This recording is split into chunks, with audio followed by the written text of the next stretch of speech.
Hello everyone, இன்றைக்கி நம்ம ஆட்டு நுரையீரல் கிரேவி செய்கிறது எப்படின்னு பார்க்க போகிறோம். குக்கர் அடுப்பில் வச்சு அதில் கொஞ்சம் எண்ணெயை ஊற்றிக்கோங்க. இதில் கொஞ்சம் சீரகத்தை போட்டுக்கோங்க. சீரகம் கொஞ்சம் நல்லா வெடித்து வந்தோடனே அதில் கொஞ்சம் கருவேப்பிலை உருவி போடுங்க. இப்போது இதில் நறுக்கி வச்ச வெங்காயத்தை ஒரு 2 வெங்காயக்கிட்ட நறுக்கி போட்டுக்கோங்க. நல்லா இதை கிளறி விடுங்க.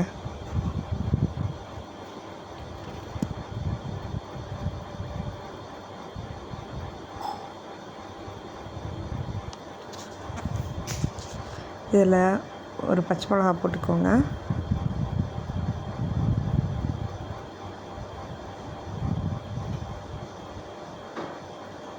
நல்லா கிளறி விடுங்க. நல்லா வெங்காயம் நல்லா பொன்னிறமாக வதங்கி வர்ற அளவுக்கு நல்லா கிண்டி விட்டுக்கிட்டே இருங்க. இதில் ஒரு தக்காளியை போட்டுக்கோங்க. இதை நல்லா கிளறி விடுங்க. நான் அடுப்பை ஃபுல் ஃப்ளேமில் வச்சுருக்கேன். ஸோ அது நல்லா வதங்கி வந்துடும். இப்போது இதில் நான் இஞ்சி பூண்டு பேஸ்ட் போடுறேன். இந்த இஞ்சி பூண்டு பேஸ்ட்டு ஸ்மெல்லு போகிற அளவுக்கு நல்லா கிளறி விட்டு அது கொஞ்சம் நல்லா வதங்கி வரட்டும்.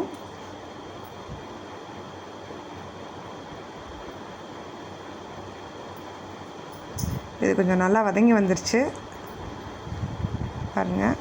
ஸோ இதில் நம்ம நறுக்கி வச்ச ஆட்டு நுரையீரலை போட்டுடலாம்.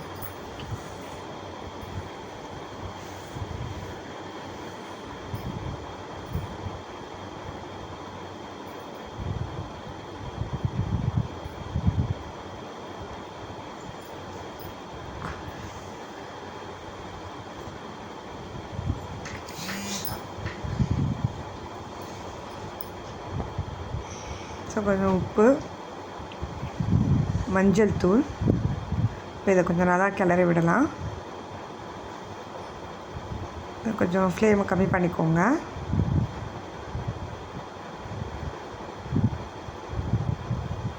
ஸோ இப்போது இதை நம்ம மூடி போட்டு கொஞ்சம் மூடி வச்சிடலாம்.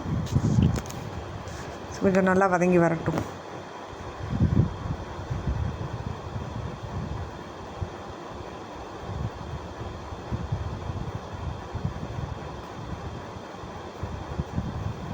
கொஞ்சம் நல்லா வதங்கி வந்துருச்சு. ஒரு 3 நிமிஷத்துக்கிட்ட நான் அப்படியே மூடியே அந்த ஆவிலே வேக விட்டுட்டேன். இப்போ இது கொஞ்சம் நல்லா கிளறி விட்டுட்டு வீட்டில் அரைச்ச நார்மல் குழம்பு மிளகாத்தூள் தான் போடுறேன். ஒரு ஸ்பூன் காரத்துக்கு கொஞ்சம் வத்தப்பொடி, சீரகத்தூள், அப்புறம் கொஞ்சம் 1/2 ஸ்பூன் அளவு கரம் மசாலா. கொஞ்சம் நல்லா கிளறி விடுங்க.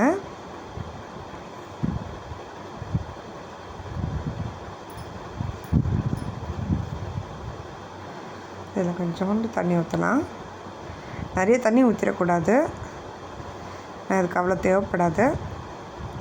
ஸோ ஜஸ்ட்டு அந்த நுரையீரல் மூழ்கிற அளவுக்கு மட்டும் ஊற்றிட்டு இது மூடி வச்சிடலாம்.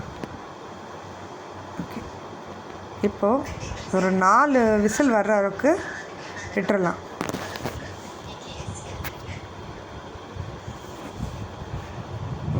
ஓகே, இப்போ ப்ரெஷர் இறங்கிருச்சு. ஸோ நல்லா கிளறி விடுங்க. இப்போ பாருங்கள், நுரையீரலும் நல்லா வெந்துருச்சு. இப்போ ஒரு மிக்ஸி ஜாரில் மிளகும் சீரகமும் அரைச்சி பவுட்ராக்கி இது மேலே கொஞ்சம் தூவி விட்டுருங்க. நல்லா தூவி விட்டுட்டோம். நல்லா கிளறி விட்டுடலாம். இப்போ இதில் கொஞ்சம் மல்லி தழை தூவி விட்டுருங்க. இதையும்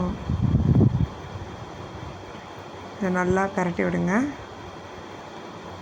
ஃபுல் ஃப்ளேமில் வச்சு ஒரு நிமிஷத்துக்கு மட்டும் நல்லா வதக்கிடுங்க.